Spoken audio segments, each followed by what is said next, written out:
Notre Père qui est aux cieux, que ton nom soit sanctifié. Il ne faut pas répéter comme une religieuse. Notre Père qui est aux cieux, ton nom soit sanctifié. Mon Père, il est aux cieux. Je dois sanctifier à travers mon témoignage, mon caractère. Sanctifier, c'est que je dois se séparer, consacrer totalement à lui. Je dois me sanctifier. Je dois me sanctifier à travers ma bouche. Je ne dois pas dire les mots, des gros mots. Oui ou non? Je ne dois pas parler mal de mon prochain. L'hypocrisie, le commérage. Il faut bien comprendre ces prières. Que ta volonté soit faite sur la terre comme au ciel. Il n'a pas dit comme au ciel et comme la terre. Vous vivez au ciel ou sur la terre? Que la volonté de Dieu soit faite dans ma... Donne-nous notre pain quotidien. Ce n'est pas les poulets, KFC ou gombo. Hein? C'est ça, pas sa parole. Pardonne-nous de quoi? De nos ans. Amen. Ne les mène pas dans tentation, vous comprenez, décortiquer. Quand Jésus est venu sur la terre, il nous enseignait que la volonté du Père doit être faite dans notre vie. Jésus n'est pas venu sur la terre pour faire sa propre volonté. Jésus ne savait pas qu'il est venu sur la terre pour mourir. Il savait ou il ne savait pas? Il savait. Mais il était homme comme nous. Il était chair comme nous. Les moments d'épreuve arrivent. Même Jésus-Christ, il a eu peur. Parce qu'il était chair comme toi, os comme toi. Il savait bien, Jésus savait que Dieu l'a envoyé pour nous sauver. Mais face à la situation, il a dit quoi? Père, hein? Si c'est possible, enlève-moi cette coupe. Il a ressenti quoi? La peur. La Bible dit qu'il transpirait des agonies du quoi? Du sang. Mais il savait bien pourquoi le Père il a envoyé. Le Père il a envoyé pour que nous puissions faire la volonté du Père à travers le Saint-Esprit. Pour que nous, notre chair va plus nous dominer. Regarde l'amour du Père. Il a un grand amour. Dieu a toujours essayé pour nous sauver. En tout le temps. Jusqu'à aujourd'hui. Il a envoyé des prophètes à l'époque. C'est vrai ou pas? Ça n'a pas marché. Il a envoyé son fils. Jésus est parti. Oui ou non? Jésus a formé ses disciples. Ils sont partis. Jusqu'à aujourd'hui. Il m'appelait moi. Après, il a appelé vos enfants. Vos petits-enfants. Parce que nous ne pouvons pas vivre sans Dieu. Je peux vivre sans mon mari, sans mes enfants. Je ne peux pas vivre sans Dieu. Parce que le souffle que vous avez, c'est Dieu. C'est pour ça que... Est-ce que quelqu'un, il peut vivre sans oxygène? Non. Les respirations que vous avez, c'est qui? C'est Dieu. Romains 12, s'il vous plaît. Qu'est-ce que c'est dit? Hein? Non, 12. Là, c'est 20. On va lire. Si vous êtes prêtes, on va comprendre la parole. Amen. Mais si ton ennemi a faim, pasteur, j'aime pas cette parole. J'aime pas cette parole. Si ton ennemi a faim, donne-lui à manger. S'il a soif, donnez-lui à boire. Qu'est-ce que ça veut dire ça, pasteur? La dame, elle m'a fait sorcellerie, elle a volé mon mari. Elle est venue chez moi, je dois leur donner la nourriture. Je dois leur donner à manger. Mon mari, il est parti la nuit, est parti avec ma voisine. Et je les vis arriver ensemble, je dois leur pardonner. C'est dur la parole de Dieu. Si ton ennemi a faim, donne-lui à manger. Il m'a demandé l'argent, 3 000 euros, il n'a pas payé, pasteur. Et je dois lui dire, prends. Il est tombé malade grave à l'hôpital et Dieu dit, va prier pour elle. C'est dur, hein? C'est très dur.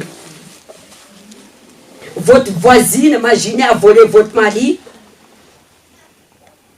tombé malade. Tu as attendu la nouvelle. Et toi, tu pries. Dieu, pourquoi Dieu a permis que tu aies attendu la nouvelle? Va la visiter à l'hôpital. Et prie pour elle. Ah, ton mari t'a frappé toute la nuit. Dieu, il frappe aussi, hein. Il est sorti, glissé, les jambes cassées. Georges, un téléphone. T'as même pas envie de se que tu meurt, qui crève. Où que tu as tombé là. Ah, attends, venez, Jean-Claude. Ah, Jean-Claude, oui ou non? Donne la nourriture. C'est dur ces paroles. Ah, tu m'as frappé toute la nuit et tu es sorti, tu es tombé. Moi je suis tombé? Oui, allez, bah, il a son costume et elle glisse. Cassez les gens. Appelle-moi, appelle Jeannette. Appelle-moi. Un téléphone. Les pompiers. Tu es à la maison.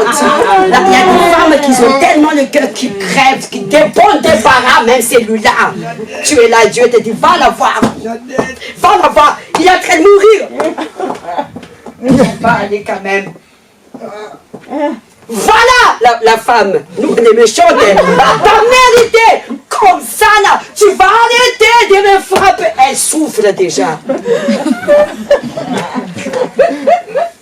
C'est vrai ou pas? Tu vas arrêter. Voilà l'Éternel. On m'a rendu justice. C'est ça comme on est méchant. Voilà. Oh. Oui, voilà, il y a oui. Elle donne même un coup de pied là-dessus. Tu fais mal en fait.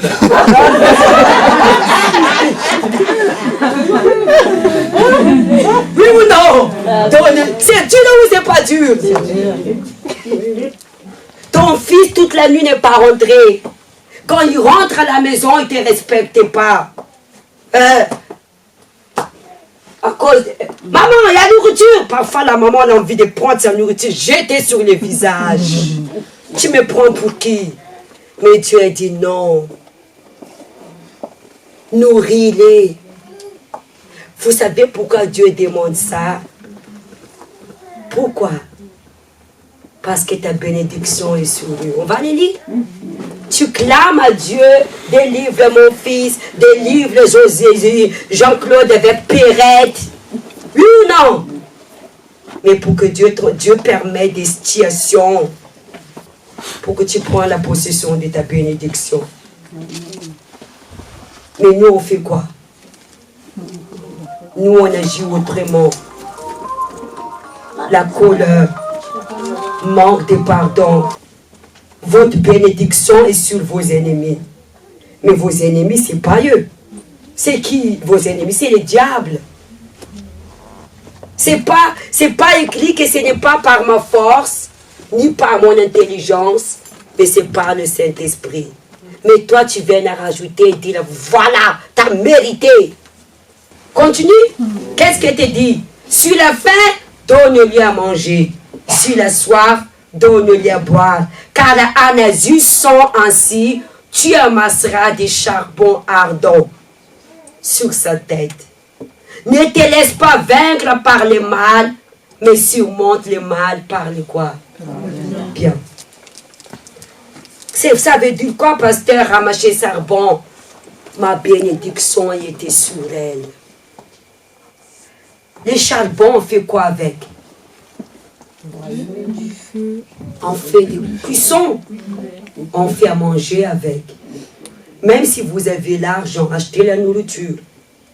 S'il n'y a pas des plaques de feu pour faire cuire, vous ne pouvez pas manger. Quel est le message que Dieu vous parle? Oui. Si ton ennemi a soif, donne-la à boire. C'est pas écrit? Si a faim, donne-lui à manger. C'est ce que je fais. Quand vous êtes dans les problèmes, sanctifiez-vous. Sacrifiez.